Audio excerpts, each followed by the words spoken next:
So good afternoon and welcome to Rebellious Research Seminar Series 3.2 with Professor Neil Brownsword, who very kindly accepted my invitation to give a really fascinating talk today.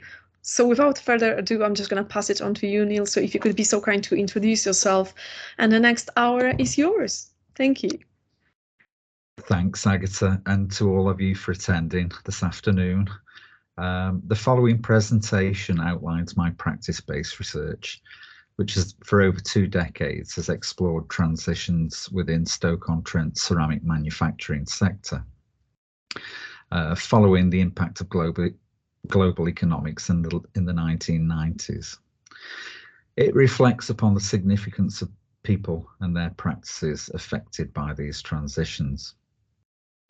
In relation to the title, Action Reflection, this refers to methods core within my research methodology, drawing upon Donald Schoen's theories of reflection on action, where the retrospective contemplation of practice is undertaken in order to reveal knowledge used in practical situations, alongside reflection in action, which refers to an articulation of thinking about what one is doing whilst doing it. The use of the term remediating draws upon J. Bolter and David Grusin's theories of remediation, which consider the representation and transformation of one medium into another, which is key to this research as it explores an expanded notion of ceramics beyond its material confines to employ a broad range of media and expressions. It also reflects upon my activism as an artist, which sets out to champion marginalised ceramic cultural inheritance and its re-evaluation beyond the economics of the factory and perceived stasis of heritage. And it challenges what Laura Jane Smith has coined as authorised heritage discourse as a professional discourse that privilege expert values and knowledge about the past and its material manifestations that dominates and regulates professional heritage practices, and calls for the need to approach heritage as a cultural process that engages with acts of remembering that work to recreate ways to understand and engage with the present. So positioned through the lens of contemporary art practice, it offers an alternative approach to a discourse concerning industrial change, commonly addressed by economists, historians, and other academics. The main focus of the presentation will elucidate the research dimensions of Topographies of the Obsolete, a multi-component international artistic research project I initiated in collaboration with the University of Bergen and 7 European HEIs and the British Ceramics Biennial from 2012 to 2018. As co-leader with Professor Anne-Helen Midland, we developed an expanded curatorial framework as a space for critical reflection and theoretical interaction, where ongoing research with shared interests and different points of realization were assembled and contextualized and honed. Topography's collective approach challenged notions of curator as author, formulating interconnected research strands that serve to locate questions and debates that informed and challenged artistic responses. Following an 8-year period, Topographies has engaged 97 national and international artists, scholars, cultural commentators, and students from 13 countries. The immediate benefits of this scale of collaboration were the scope and depth of interdisciplinary exchange, which inform both staff and student engagement and subsequent research outputs.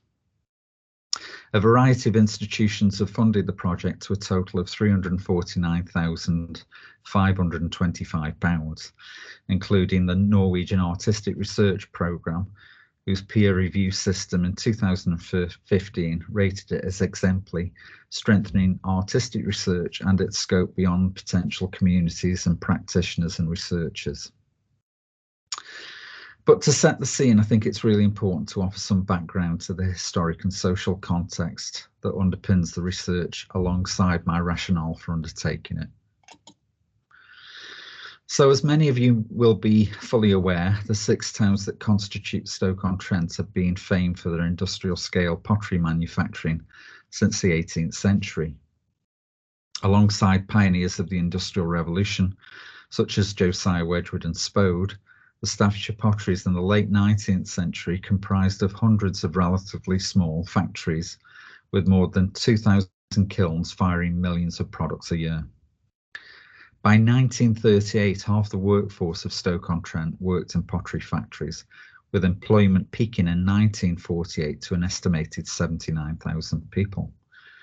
To this day, Stoke-on-Trent continues to be affectionately known as the Potteries, one of the few British cities with a distinctive regional identity that remains synonymous with a particular industry. Yet within the last 3 decades, escalating global competition has resulted in many North Staffordshire-based companies struggling to adapt or compete in both domestic and export markets. Rapid changes in lifestyle preferences, together with increased global competition from East Asia in the 1990s, forced many key factories to outsource high volume and low cost production to emerging economies where energy and direct labour costs were a fraction compared to those in North Staffordshire. This strategy, coupled with the advances of production technology, proved highly detrimental to a collective human skill and knowledge base in Stoke-on-Trent to what was in 1991 a 22,000 strong workforce. From the late 1990s, these commonplace headlines, together with the physical evidence of the effects of the industry's economic downturn, prompted the beginnings of what has become an ongoing process to archive industrial transitions across the 6 towns. This wasn't motivated by nostalgia for past glory or for fetish for ruin porn, where the aestheticisation of social collapse eclipses related trauma. These images were driven by a compulsion to highlight the ensuing effects of globalisation from an insider's perspective, whose personal and social ties have been intertwined with the area's histories of ceramic manufacture. Both my maternal and paternal ancestry were employed in the North Staffordshire potteries. From an early age, a familiarity of ceramic terminology was brought about from my grandmother's lifelong employment in the industry, where she experienced numerous skilled and semi-skilled jobs. On the right is an image from 1859. A group of employees had served a total of 54.5 years service, with a family descendant, Moses Brownsword, on the left. Seated in the centre of the group is Francis Wedgwood, Josiah Wedgwood's grandson. So as the industry remained a dominant employer in the late 1980s, it was perhaps inevitable that I would follow a similar path, and at the age of 16, I was apprenticed at the Wedgwood factory, where I trained initially as a tableware modeller. So this formative period was instrumental to my understanding of the wealth of human dexterity transmitted from generation to generation within each labour division. Something which I continue to advocate the importance of through research projects I will discuss in more detail later. From this period onward, the North Staffordshire potteries continued to significantly downsize, leading to the collapse of historic brands as a result of escalating global competition and outsourced production. In 2008, the Spode factory in Stoke-on-Trent fell into administration, following more than 230 years of continuous production on its original site. Stoke-on-Trent City Council have since sought to repurpose the 10-acre site through cultural-led regeneration initiatives such as the British Ceramics Biennial, rebranding the city as World Capital of Ceramics. Yet within the regeneration agenda of place, there was a notable haste for local government and cultural organisations to circumvent the fallout of industrial change in favour for a more sanitised account of recent history. The messier collapse of industry often becomes an inconvenient truth, which is at best forgotten. As Sherry Lincoln has observed, deindustrialisation has a half-life, and like radioactive waste, its effects remain long after abandoned factory buildings have been torn down and workers have found new jobs.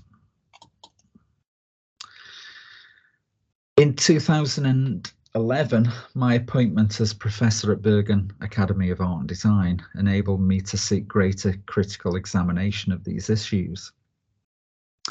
To challenge prevailing assumptions of wallowing in decline when engaging with the impact of deindustrialisation, I initiated the site-specific project Topographies of the Obsolete, which was centred primarily upon the former Spode factory. Positioned within recent discourse that critically interrogates the transformation of places, communities and sites of abandoned industry following deindustrialisation by the likes of Tim Edenser and Alice Marr, Topographies extends contemporary artistic investigations which use the law of ruination and the materiality of dereliction to examine cultural and political concerns. But it was distinguished by its ongoing analysis of a particular locality and industry. It was also aligned with Korean curator Mi-won Kwon's 3 paradigms of site specificity that concern the experiential, the institutional critique, and the discursive site. Topographies enabled a more rigorous interrogation of Spode's associated social, economic, and political structures. For example, the embodied knowledge and memory retained by employees and associates of the former factory was considered a discursive site through which first-hand recollections of the history and social context of the site could be responded to. So Topographies evolved out of 6 site-specific residencies, which informed 2 phases of research from 2012 to 2020. Each phase produced extensive outcomes that have been disseminated internationally via publications, exhibitions, symposia, and other events. During its first phase, Topography's aims were to explore how cross-disciplinary artistic research could facilitate a pluralistic understanding of ceramics through site-specific interactions with the former ceramic factory.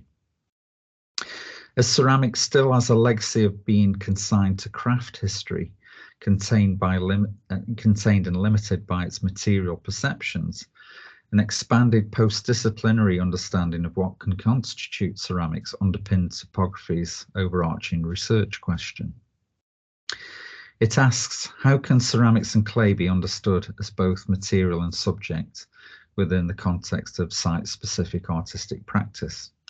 And to implement this, the objectives were to secure the use of the former Spode factory, to establish a platform where international partner institutions could expand an understanding of ceramics beyond its material specificity, and to initiate repeat residencies at Spode to root practices in local contexts, spaces and situations, and develop the rigour of investigation through periods of on-site immersion and off-site reflection.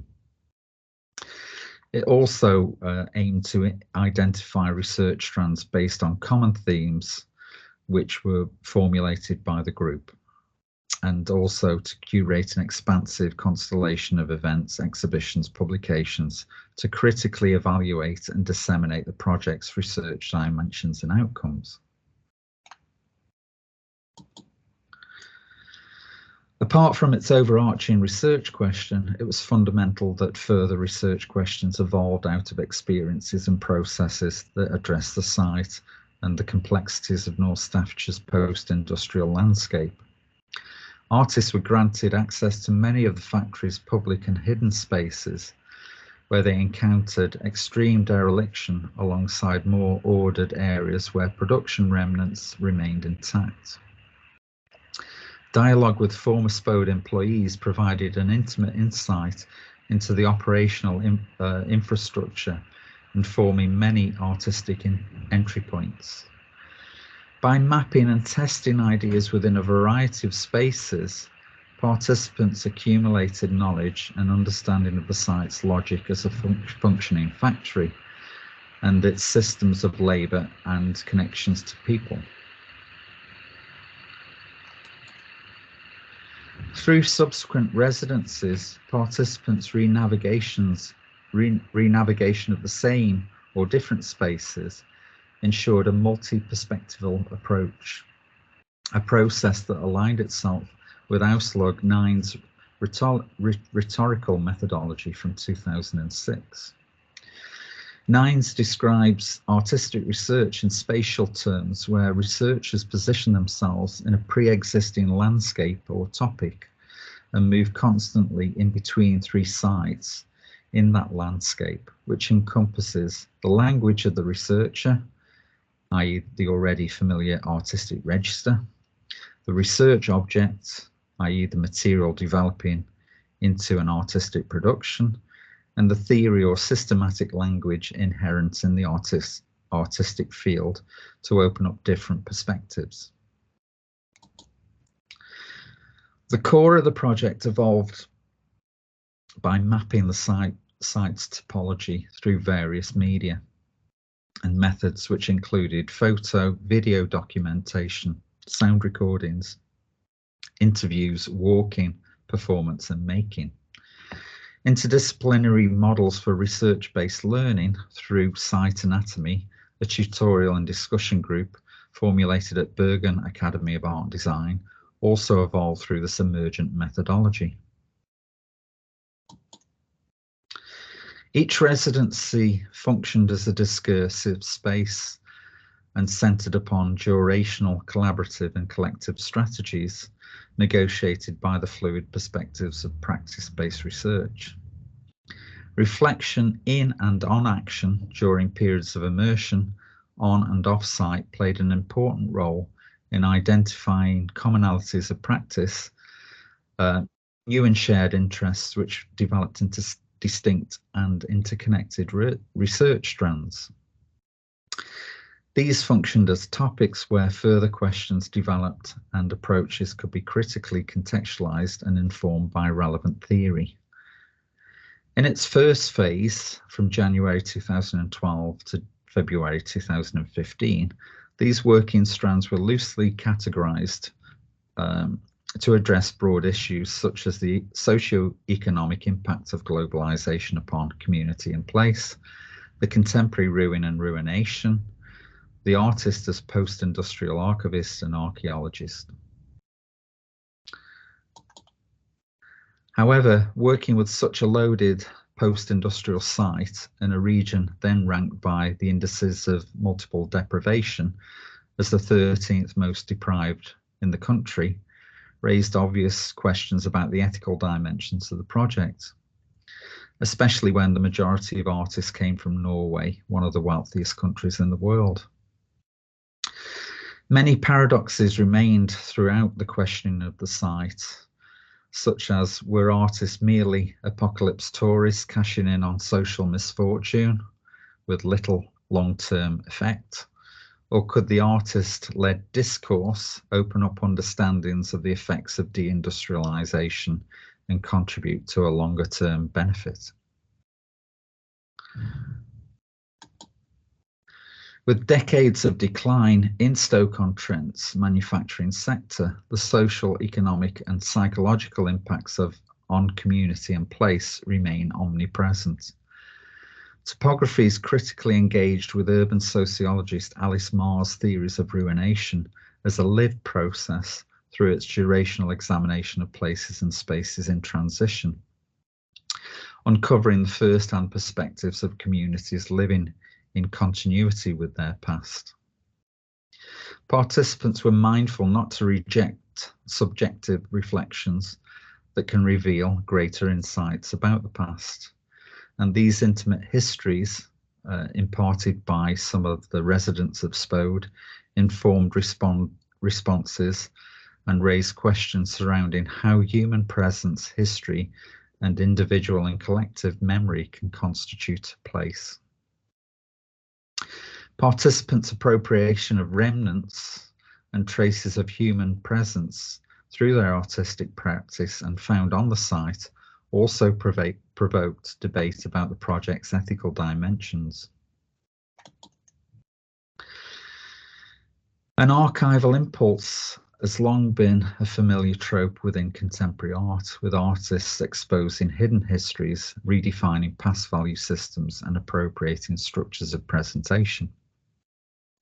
Hal Foster suggests that we are also now witness to a return to the real, to art and theory grounded in the materiality of actual bodies and social sites. Working site specifically, participants were in constant negotiation with material remnants found in stasis to archives of knowledge embodied within the factory's former employees. Objects, matter, and narratives that remained forgotten and marginalized were excavated to represent new meaning through site-specific focus on a particular regional industry. Questions explored how artists create, interfere with, and expand understandings of archival practice and material, and asked, do artists destroy the archaeology of a site, or do they contribute another layer of production?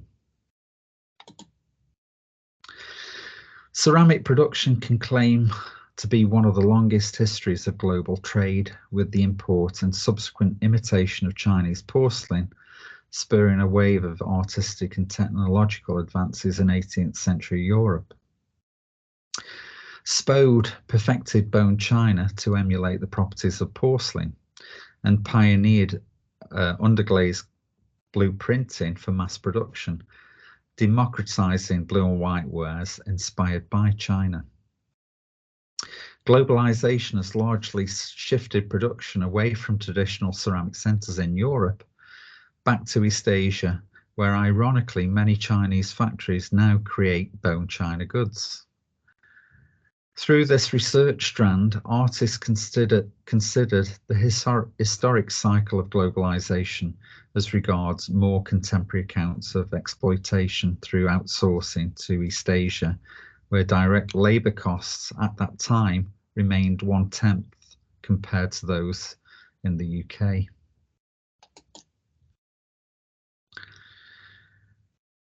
The contemporary ruin, this strand positioned itself within cultural discourse that critically interrogates the transformation of places, communities, and sites of abandoned industry beyond the gaze of ruin porn and urban exploration, drawing upon the theories put forward by Tim Eden, Sir Alice Moore, Cowie, and Heathcote. Whilst the lure of ruination and materiality of dereliction is endured in contemporary art, as surveyed by Brian Dillon in Ruin Lost at Tate Britain in 2014, Topographies considered the ruin not as a failed environment, but as geographer Tim Edens describes, as an entry point to the past to produce a history that has not been museumized or curated by experts. It moved beyond simple narratives of abandon and the abject to reconnect derelict landscapes through an interrogation of their broader historical, socio-economic, geographic, psychological, and cultural contexts.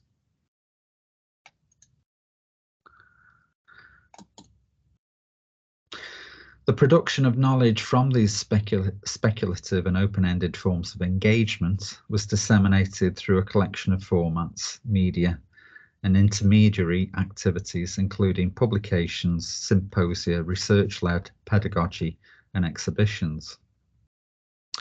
Following the first two sets of exploratory residencies, participants consolidated ideas into proposals for an exhibition planned for the 2013 British Ceramics Biennial. As co-curators, myself and Professor Anne Helene Midland selected 31 artists based on the originality and conceptual rigour, which proposals demonstrated the interpretive scope of each research strand, and develop new understandings of the post-industrial landscape through site-specific practice. Negotiations with Stoke-on-Trent City Council and the hire of local labour to make safe previously inaccessible areas for the exhibition offered an opportunity to open up the site on a scale unseen since the factory was operative.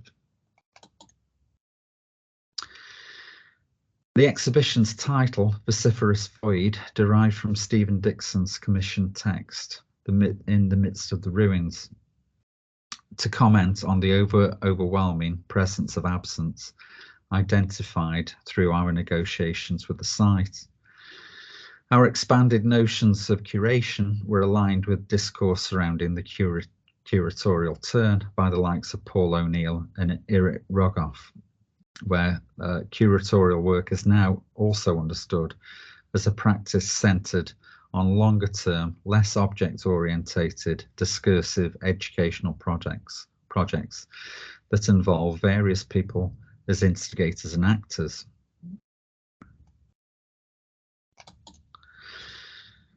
For the exhibition, the production of a site map guided visitors through terrain similar to those the artists orientated in their initial explorations. The public stumbled into works that were often difficult to distinguish from their environment, subtly converging with spaces of order and disorder, or unexpectedly subverting familiar historic spaces.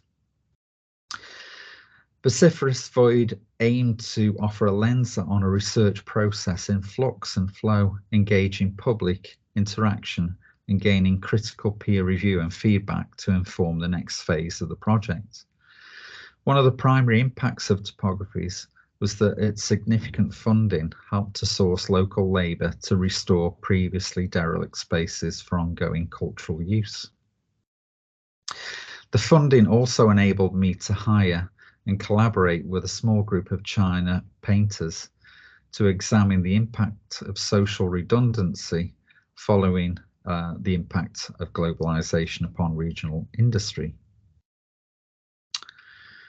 So companies in Stoke-on-Trent that had survived global competition have in recent years capitalised on factory tourism, where authenticity and provenance are commodified through demonstrations performed by the artisan on display. In these situations, the reality of mass automation and outsourced production are often obscured by brand marketing strategies. These heighten the cachet of the handmade through apolitical modes of cultural consumption that favour a more edited account of industrial change. Today, many high-end ceramic skills that were once the flagship of renowned manufacturers are often regarded as outmoded or economically unviable to accommodate today's rapid shifts in consumer trends. To elevate the status of these threatened practices, the primary objective of National Treasure, the work which developed out of Topographies, has been to restage the performance of these skills at a variety of loaded locations. The work has involved the hire of a senior generation of China painters in Stoke-on-Trent, whose profession has gradually been displaced by the changing tide of fashion and by ceramic print technologies for mass production. Recruited into the project was Anthony Challier, one of Spode's former employees, who worked at the factory until its closure in 2008. Serving as a series of provocations, the painters were set to work in a post-industrial context. Here, the single viewing plane orientated the spectator to oscillate between the passive and confrontational, where the mesmerising pace and nuances of hand painting, common to the visitor centre experience, deviate to the wreckage and disorder of the former Spode factory. Separated behind glass as they plied their skills, the protagonists were instructed to paint on the backs of damaged and discarded plates found on site with imagery that parodied the 18th century's romanticisation of British ruins through ceramic painting. Though portraying picturesque decay was not the objective here.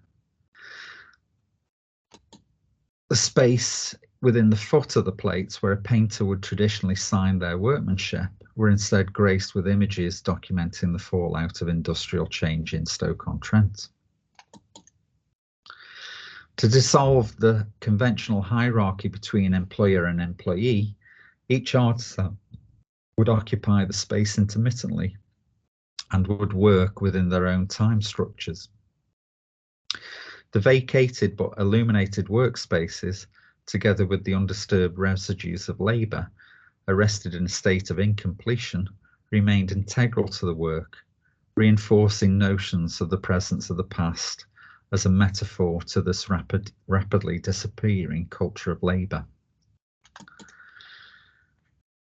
Ironically, with this outsourcing of people and their skill as a raw material, the ethical dimensions of this process remain paramount. Artisans were hired above their indicated rates of pay, and their roles were fully credited within the work. In 2015, I had the opportunity to perform National Treasure in South Korea, a country that gives status to individuals with exceptional artistic ability to preserve and nurture cultural heritage, which provided a prestigious platform to warrant similar cultural attention to Stoke-on-Trent's endangered craft practices. The subject chosen for Chalina to craft during the opening performance was the BBC press image of outsourced bone china painting at one of Wedgwood's Jakarta factories. This aimed to confront the public with the hidden mechanisms perpetuated by global brands that employ workers at approximately 1/8 of the salary to those in North Staffordshire. In 2003, UNESCO implemented a convention to safeguard intangible cultural heritage. 178 countries have now endorsed this convention, effectively making intangible heritage part of their cultural policy. The convention helps to ensure that crafts continue to be practiced within their communities, providing livelihoods to their makers and reflecting creativity and adaptation. But the UK remains one country which has not yet ratified this convention.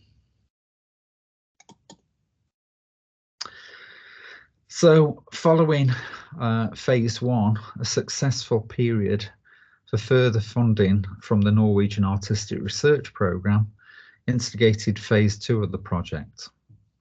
This aimed to broaden its research scope by translating experiences and methods of working site-specifically to other post-industrial regions in the UK and in Europe that bear similar histories to those in Stoke-on-Trent.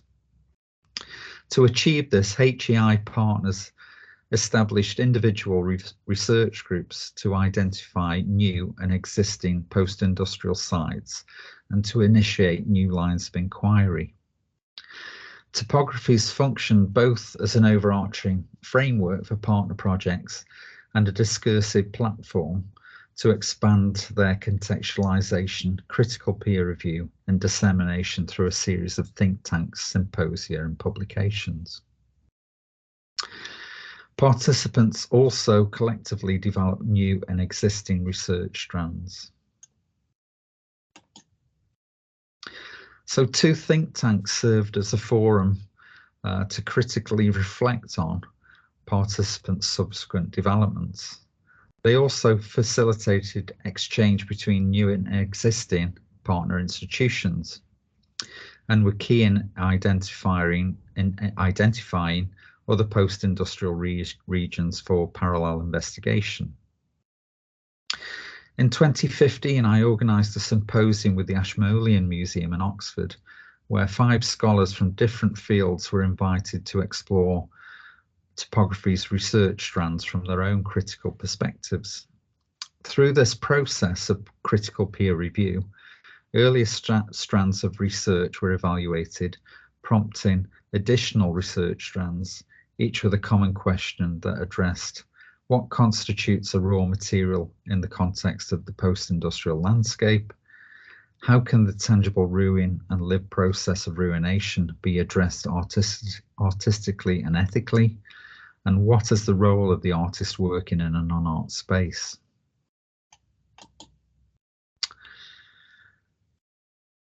In phase 2, Topographies extended its interrogation of the contemporary ruin and ruination through a range of cross-disciplinary critical contexts, drawing upon what sociologist Alice Marr describes as narratives of exceptionalism, where she examines reflections of collective memory and nostalgia, simultaneously mourning aspects of local history to uncover first-hand perspectives and repositories of lost knowledge. Further aligned with Tim Edens's theories, it also explored how engaging with transitory sites of disorder or spaces of otherness via artistic research can open up alternative points of connectivity with the industrial past for cultural benefit. Phase 2 also sought to expand understandings of ceramic material in a post-industrial landscape, extending discourse on recent shifts towards materiality in contemporary art and process-orientated forms of performance. Apart from exploring the site itself as a raw material, it considered the Anthropocene of industry and how the residues of manufacture constitute a new strata of materiality.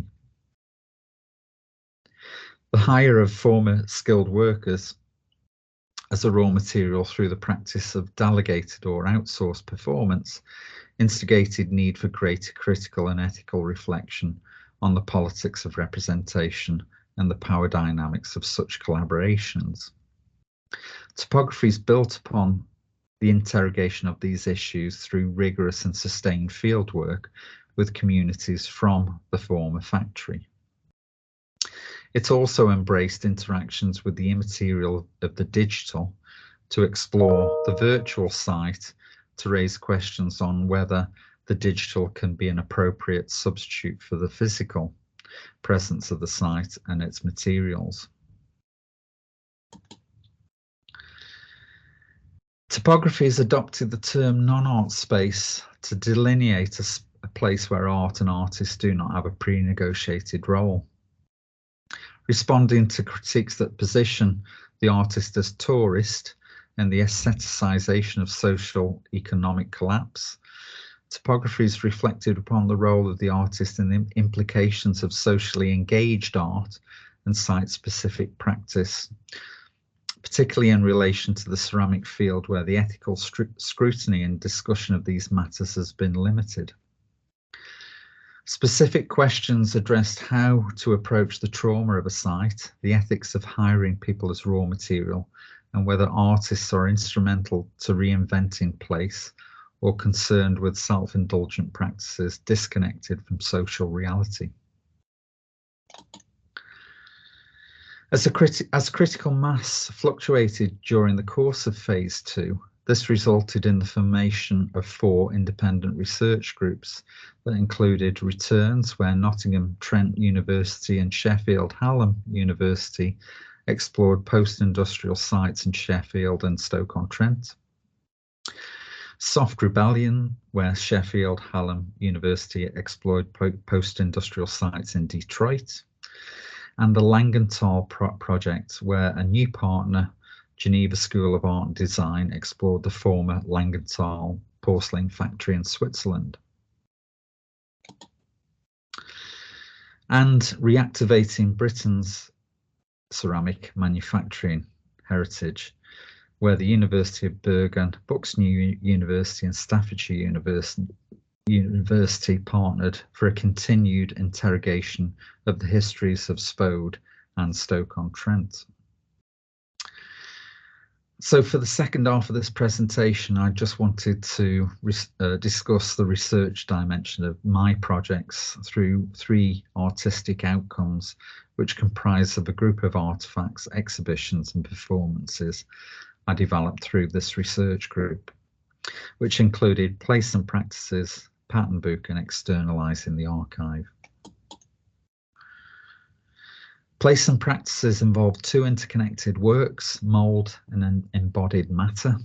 developed as a site-specific response that aimed to re-evaluate overlooked tangible heritage that revolutionised mass production by temporarily reactivating a condemned space within the former Spode site. Situated within two of Topographies' research strand, its specific questions overlap to address: how can the fabric of the industrial ruin be explored through site-specific practice as a raw material to re-evaluate marginalised ceramic industrial heritage? So prior to the British Ceramic Biennial event in 2017, the City Council sold off a significant proportion of the Spode site to property developers, including the factory's former mould making space and a historic building which housed moulds from circa 1850. None of this material in that building had been documented or archived, so I made contact with the property developers as regard the historic value of these moulds.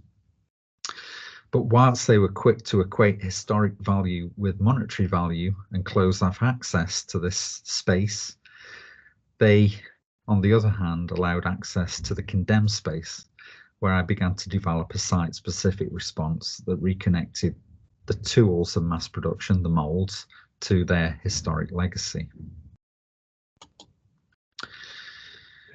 The casting of liquid clay or slip into moulds during early industrialisation has been attributed to Dutch silversmiths John and David Ehlers, who transferred their knowledge of moulds and casting from metal into ceramics. Migrating to North Staffordshire in the 1690s, the Ehlers established their manufactory in Bradwell Wood after locating a suitable seam of hematitic clay to copy red wares imported from southern China. The developments of this technology were to later revolutionise ceramic production in the 18th and 19th centuries. Undertaking fieldwork at a local company, Valentine Clays, I filmed and photographed systems involved in processing clays from raw material, in which raw clays fluctuated between solid and liquid states. Valentine's settling tank utilised the fabric of the building itself to retain volumes of liquid clay prior to further processing, with the porosity of the bricks functioning like a mould, absorbing water from the slip to form residual skins of clay on the inside walls. I also homed in on clay modules resulting from processes such as clay preparation, observing the repetitive forms that their nonchalant manual stacking represented, and the liminal space between raw material and the crafted object. Situating these once commonplace systems back into the condemned space at Spode signified what the late Mark Fisher has described as an inauguration of hauntology, matter in stasis, absent the skilled hands to realise its potential into the production of commodities. A decommissioned lift scud within the former mould maker's space at Spode was filled with 3,000 litres of Etruria marl slip, the very material the Ehlers brothers used in the late 17th century to manufacture their fine red wares. Over the course of the biennial, the porosity of the bricks slowly cast the memory of the space. The cast was not removed from this mould, but lay with the building as a final layer of production in that space, which would contribute to Spode's Anthropocene. These site-specific works aim to reconnect cyclical histories of globalisation that cite early Europeans' imitation of Chinese prototypes on which the foundation of North Staffordshire's industry was predicated. A further project developed through phase 2 of Topographies' pattern book evolved during a 6-month residency where I was invited to respond to the Victoria and Albert Museum's collections. Following extensive archival research, my response aimed to artistically reactivate histories surrounding the copy in ceramics from a range of cultural, technological, and social perspectives. Situated within 3 of Topographies' overlapping research strands, it asked, how do artists create, disrupt, expand what constitutes an archive through the intersection of the digital and historic analog technology? And how can Spode's intangible heritage be reactivated as a raw material, artistically and ethically? Historic repositories held at the Victoria and Albert Museum that record and structure and convey know-how from factory production, such as pattern books and shape books, became primary influence. Stemming from these points of reference, I started to examine North Staffordshire's early industrialisation and the artistic and technological innovations that evolved through this period of cultural borrowing and assimilation. During the 17th and 18th centuries, when only a handful of Europeans had experienced China firsthand, the absence of comprehensive information about East Asian culture led to Western perceptions of it being a combination of reality and fantasy. In lieu of actual encounters, an idyllic and imaginative realm was depicted through ornamental patterns and scenes of Oriental landscapes, flora and fauna. Chinoiserie designs popular amongst the aristocracy were often idealized to align with Western taste, perpetuating stereotypes and diluting cultural motifs into superficial aesthetic novelty. In citing this complex history, I wanted to accentuate the slippage inherent within replication by disrupting representations typical of Britain's industrial scale appropriation of imagery and artifacts from East Asia. It was also my intention to remind a contemporary audience how cultural influence was a fundamental catalyst for innovations would go on to shape the identity of British ceramic manufacture. I began copying my own ceramic culture using collections I'd purchased via online auctions, which enabled me to improvise with historic objects beyond curatorial restrictions. Rendered with varying degrees of skill compared to their East Asian influences, nuances of painting and print unique to early Staffordshire ceramic production were digitally extracted from their form using rudimentary scanning procedures. Through this process of variable replication, subsequent errors were embraced as a creative strategy to disrupt the continuity of the copy. Fragmentary images established by the rotational and linear movement of objects during the scanning process further distorted imagery typical of Britain's imperialist impulse to profit from its exploitation of the exotic via its industrial revolution. Scanned images were reworked and subsequently superimposed upon each other, cancelling out borrowed chinoiserie motifs and further undermining modes of representation that were devoid of any cultural context. This palimpsest of digital disruptions collectively constituted my own pattern book, which was subsequently activated by Master Spode engraver Paul Holdway, former Master Spode engraver Paul Holdway, through his cutting of one of the glitched chinoiserie copies into a copper plate in a live performance at the Victoria and Albert Museum. This act of reinscription from one medium into another activated pattern book into functioning as an actual pattern book. Translating elements that were themselves translations, Holdway made a feature of the blemish, drawing attention to the level of skill that underpinned industrial perfection. A microscopic camera trained on Holdway's hands fed to a screen and amplified the interstice between the immediacy of the digital imperfection and its remediation via slow-paced interactions of tactile handwork. These digital deconstructions of the archive and reconstitutions of its visual histories, combined with social practice, challenge perceptions and assumptions of what constitutes ceramic materiality within contemporary practice. Through projects that stimulate reciprocal discourse and sensory understanding, I have used my position to give the marginalised holders of immaterial heritage a platform to speak for themselves. These first-hand accounts continue to offer a detailed insight into procedures, infrastructures and communal histories.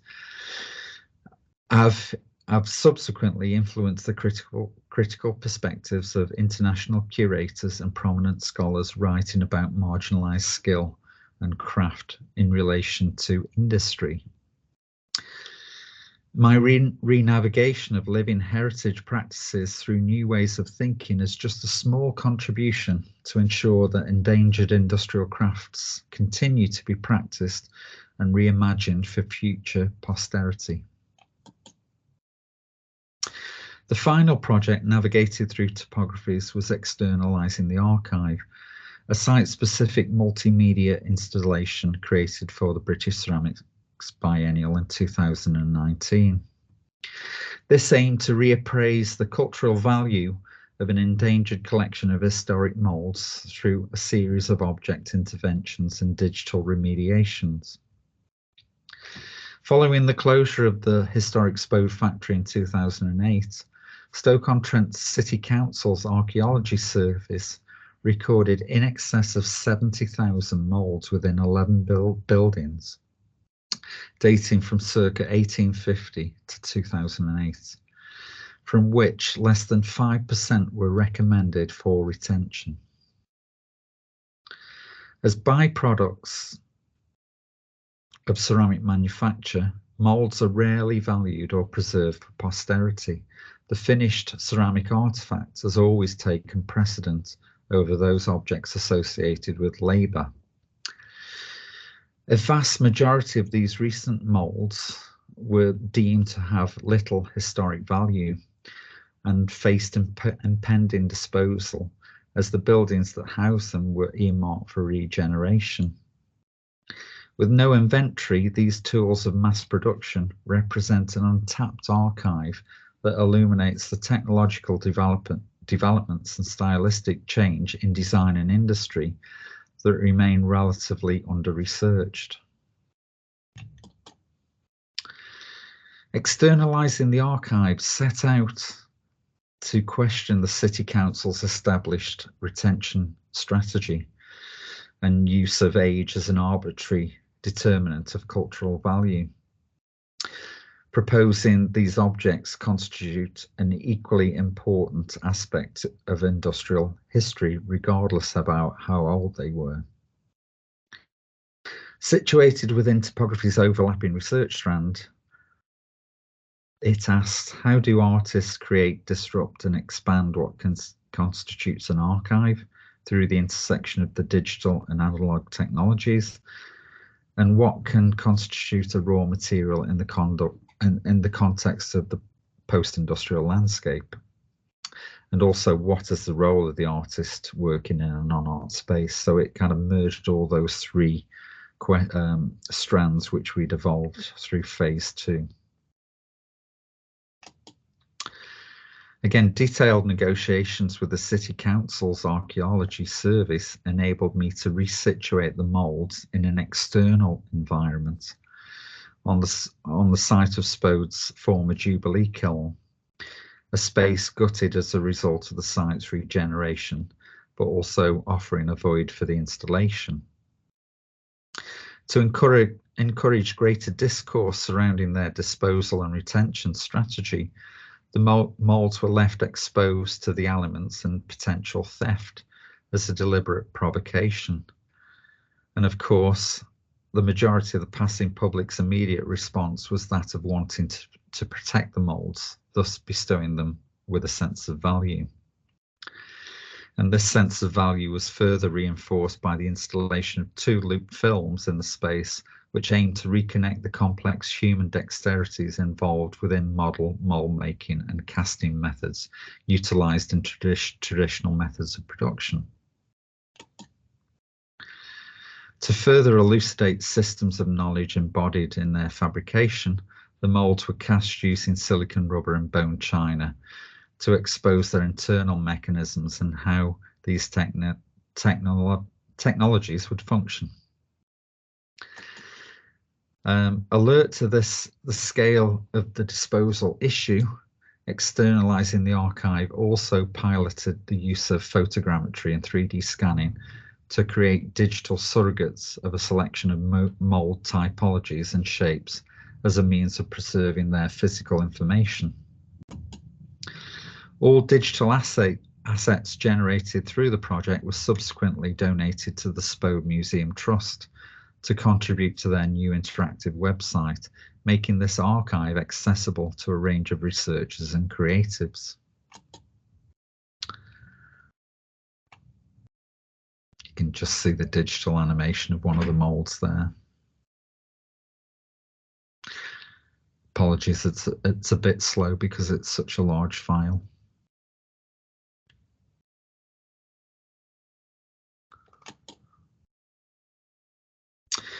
The physical environments of 4 of Spode's former factory sites mould stores were also scanned and transformed by former colleagues here at Staffs University, into an interactive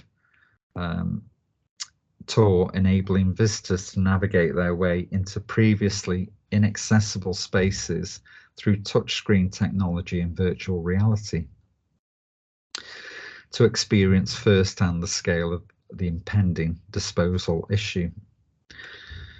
Following my engagement in the project, Stoke-on-Trent City Archaeology Service reassessed their strategies and more than doubled the scale of their retention strategy, demonstrating how artistic intervention can influence policy and contribute to the protection of an endangered post-industrial heritage. Throughout its phases of topographies, the multifaceted research dimensions were elucidated through 3 publications framing research questions, contexts, and methods developed via experiential artistic research to provide an alternative history of a post-industrial legacy.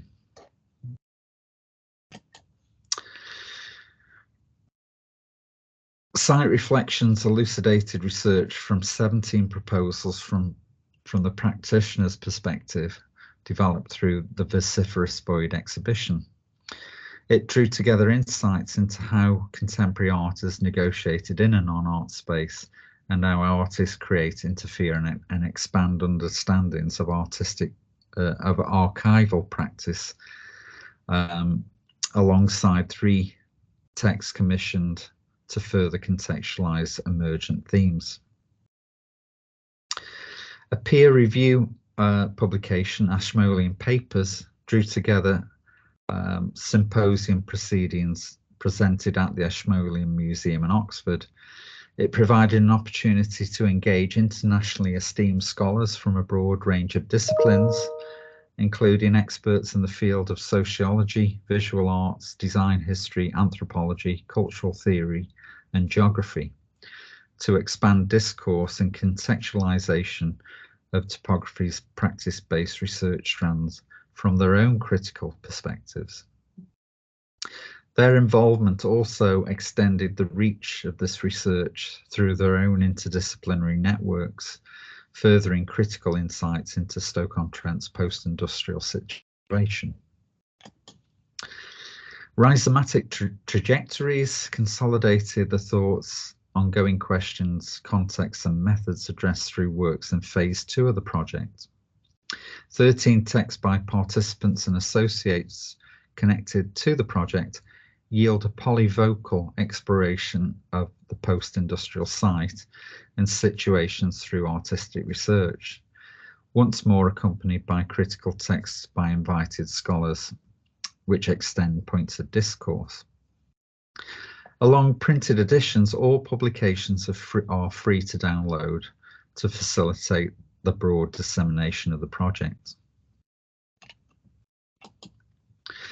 Apart from the publications, the research has been disseminated through the following exhibitions, together with a broad range of events,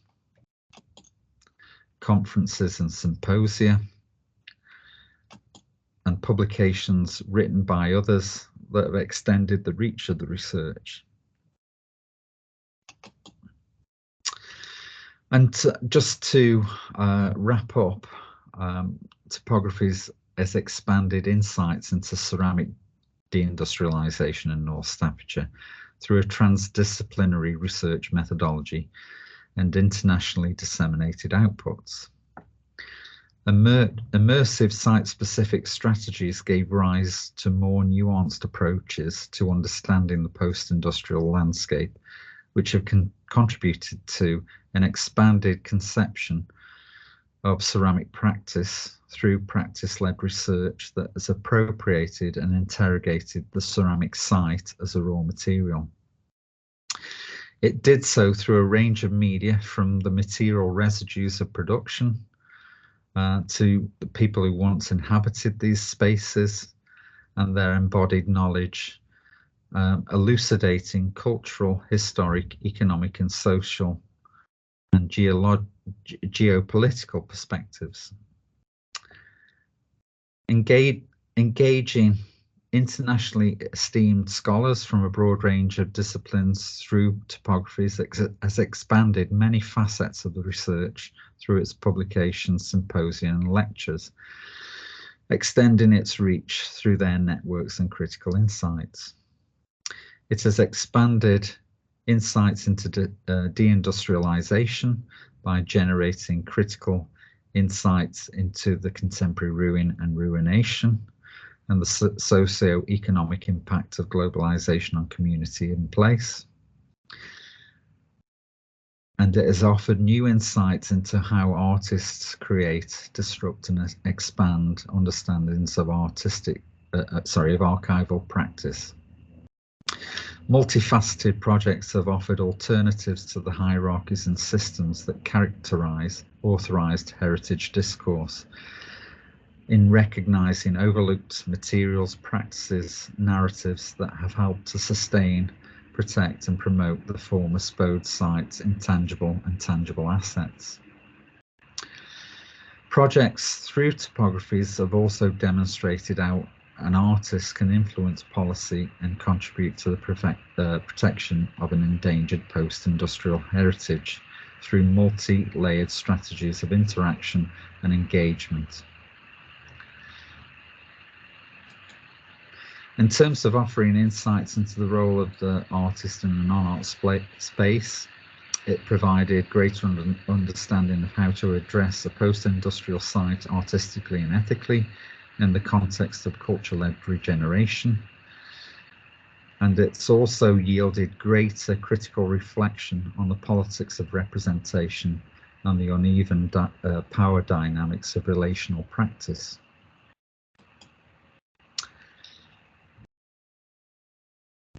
In terms of its research impact, Topographies has contributed to Stoke-on-Trent as a cultural, in terms of cultural regeneration, strengthening the city as an international centre of ceramic excellence. It's also supported the development of artists and participants from 13 countries, shaping their practice and teaching and strengthening international ceramic education networks. It's also influenced local government strategy as regards the protection of heritage at risk, enabling Stoke-on-Trent City Council Archaeological and Historic Environment Records Service to re-establish their process of archiving historic material on the Spode site. I know that's a lot to take in within an hour. It's a lot of information.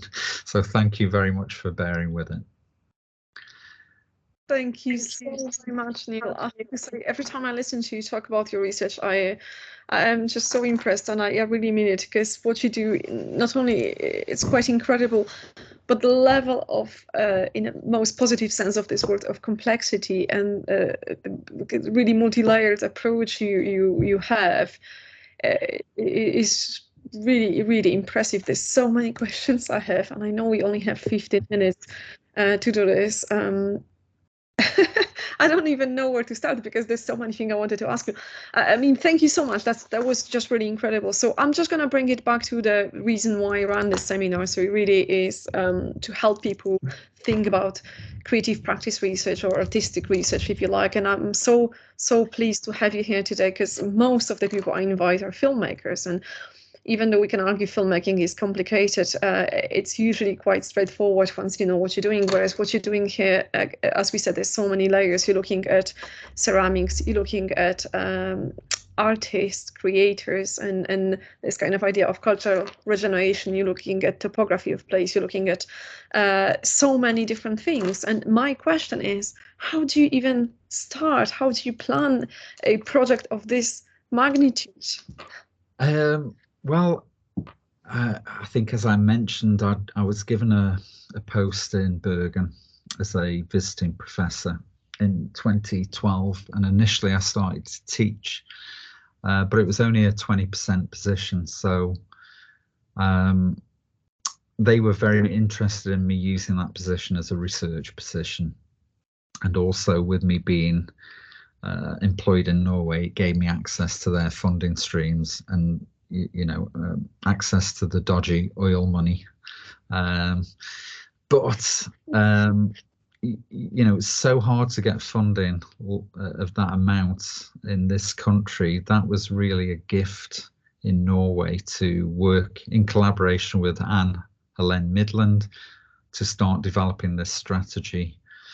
And again, it was a kind of gargantuan project. Like I said, there's over 90 participants throughout the 8 years, and trying to manage artists who want to, I guess, explore a site which is riddled with health and safety kind of protocol was a bit of a nightmare for me. But to be honest, I was amazed that we were even given access to that site, because in reflection, it was pretty much a double-edged sword for me. Because I always think that Spode site should have been protected as soon as it was closed, and then it's that question again. It goes back as the artist, a kind of again a kind of vulture scavenging the bones of something, or do they kind of lead to longer term benefit of place through cultural kind of initiatives? So it was fraught with problematics for me, being a local living within the region, and but it's also, this place was falling down around everyone, and I guess if artists didn't engage with the site, it would have just been left to kind of collapse in itself. So at least some of the funding was positive, and it allowed some of the spaces to be continued for further cultural investigation. But yeah, going back to your question, it was highly complex, massively time demanding, and it was a 7-day-a-week job, most things, and trying to curate something on that scale but also do any work yourself was very hard to balance. So I was amazed I got through some of these projects. I always am amazed at the end, because I always have so little time to actually to deliver the ideas I want to deliver. But I learned so much from that as a project. I mean, just dealing with other people and their research questions obviously informs your approach. And again, that scale of collaboration was just phenomenal, really, and international. Yeah. It's really, really incredible. So if we can just continue with that, if you don't mind. So obviously, we talk about collaborations and being interdisciplinary and transdisciplinary. Again, your project basically embodies that in a absolutely incredible way. Was it difficult to manage that, especially when we talk about, different jargons, different languages, different expectations people have from different disciplines, especially that you were looking at so many different aspects of what's going on here? Yeah, it was, because most of the artists are practitioners, they're not researchers. Yeah. And it's kind of trying to impart that language of research without compromising the artistic integrity of projects. So this is why we devised something with a very loose overarching research question, which basically questioned, I guess, what ceramic practice is, what is the, that was the broadest overarching thing we could work with, which would then allow all participants maximum flexibility to develop their own questions through practice, because this idea of starting with a question, question-led research, I don't think it's what a lot of people who were there were used to. Research is a messy process, isn't it? It's a chaotic kind of, again, I use the term rhizomatic. It's kind of spreads over and, so I guess, it was flexible enough to understand the artistic process. And I think questions evolve from the middle once you get a kind of understanding, don't they? More in-depth questions evolve from the middle space. Mm. I like the analogy of it's a bit like walking through fog. You only really know where you've been when you get to the other side, don't you? It's kind of looking back. It is that reflective process. Which you started your presentation talking about reflection, inaction, and on action, and on action, and I'm getting lost right now. Inaction, yeah. Inaction, thank you. And Sean's theories, which are obviously very useful, especially in this kind of multi-layer and complex thing. So did you again, from a kind of practical standpoint, would you have meetings with your collaborators where you had dedicated sessions to reflect on what you're doing and the direction you're heading? Yeah, I think the way the whole project was structured, it was the residency thing. It meant that we all came together on site at Spode through 6 residencies. So there were points of collective kind of discussion, debate, discourse again. But the space in between offered that point of reflection. So, getting a better understanding of what people were doing, thinking about the spaces and sites to then come back with strategy, to then apply the strategy to the next residency and the next residency. So it was I guess it was a really good model, which was then, Geneva School of Art appropriated that model when they were dealing with another factory, porcelain factory in Switzerland. It's this process of returning. It's not like you're there, it's one hit and you're in and out. It's actually trying to sustain the rigor of the process and understanding. And again, with it lasting for up to 8 years, we were kind of very involved. So, it kind of challenged that idea as artists, as tourists. We weren't there for the quick win. We were there, to see and kind of really trying to critically bore through this idea of deindustrialisation, and let artistic practice offer kind of new insights beyond, text-based discourse. And I think the publications do a good job of framing the practitioner's voice, and it's written in lots of different styles, from academic to very kind of general, which I think it gives a good overview of how people kind of add multiple entry points into that site and their understanding of the site. Another thing I wanted to ask you, Neil, is, and it kind of links to what you're talking about right now. So obviously, again, a really impressive range of outputs over there, and you just said about obviously written text and testimonies and all the conferences and presentations, but at the same time really incredibly creative set of artistic outputs. So it's going to be a provocative question perhaps, but which one is closer to your heart, the kind of written word published in kind of academic context, or the artistic outputs which can perhaps go to slightly different audiences? Or I've maybe. got to say, artistic practice. Unfortunately, I have a gun to my head to write. I kind of find, writing both. It's a way of, it's a method of slow thinking, isn't it? Writing about what you're doing, and it helps you contextualize and kind of articulate thoughts. But it's also it's reflective for me. I don't kind of, I'm not in the middle of practice, stop and get me pen and write it. I'm immersed in practice, then I have a period of reflection to kind of think about what I've done and make sense of what I've done. And I think practice has always got a lead, hasn't it? Otherwise it becomes a dry illustration of a research process. And I think it's really important that people don't lose sight of, especially when they formulate a research question from the beginning. You've got to understand that those research questions shift and meander, because practice, the nature of practice is fluid, isn't it? And I think it's really important that you kind of meander with the practice, and you reshape your question and you visit your question. You will just it's just different. It's just a different way of knowing, isn't it? Practice-based research.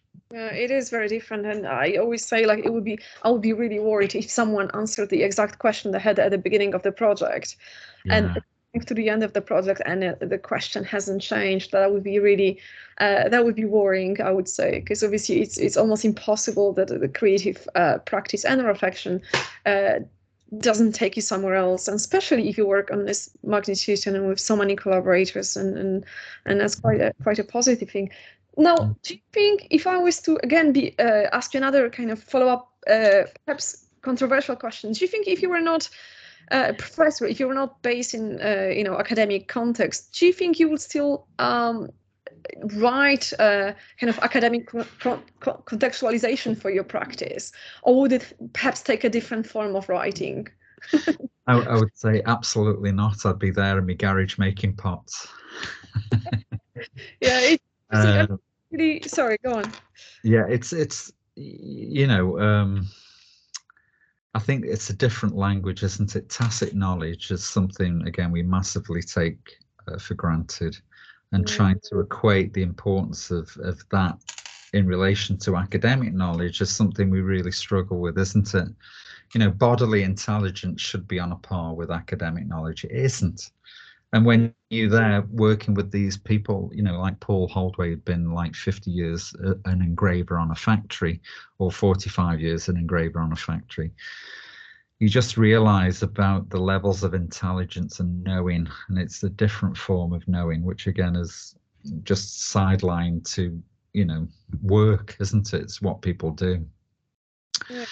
But that knowledge, pace, I guess, understanding of working with a tool and crafting something is just, I kind of constantly fascinated by it. It is a different way of knowing, and that's why working in Korea and trying to put these kind of, I guess, artisans, I use the word artisan because it elevates slightly, it gives them a platform to celebrate knowledge, which should be up there with the national treasures of Korea and Japan and China. These people, it's the same kind of bodily intelligence. Why shouldn't we celebrate it and kind of safeguard it for the future? These skills don't have to be stuck in the past. They can be rethought about and kind of applied to future scenarios. And I guess that's the crux of what I do, is trying to reposition these histories in new ways. So what do you think, again, linking to what you're saying, what do you think is the future for the potteries? Oh God, if we had a huge kind of sum of money dropped, to, I guess, regenerate ways, Stoke-on-Trent, in ways which are sensitive to the architecture, sensitive to the kind of intangible heritage we have here. I think it could make a difference. It could transform, the whole city, couldn't it? Because as a place, it's been battered the last 3 decades. When you walk around the 6 towns and you're confronted with yet another ruin or an industrial space or a derelict space. And I just think if it was anywhere else further south in England, it wouldn't have happened. It's just, you know, it's a place which hasn't had its cultural regeneration like Birmingham and Manchester.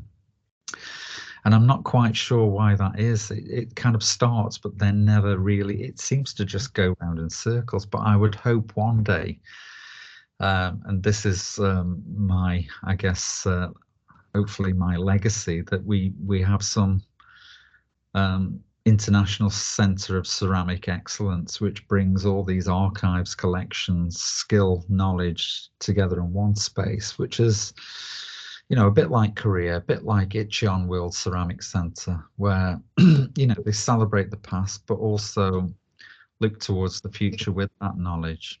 You know, the two, you kind of don't get rid of your history, do you? You build on that history for the future. And I think it's really important, you know, that we've lost so much history here as a place. This place should be a UNESCO World City.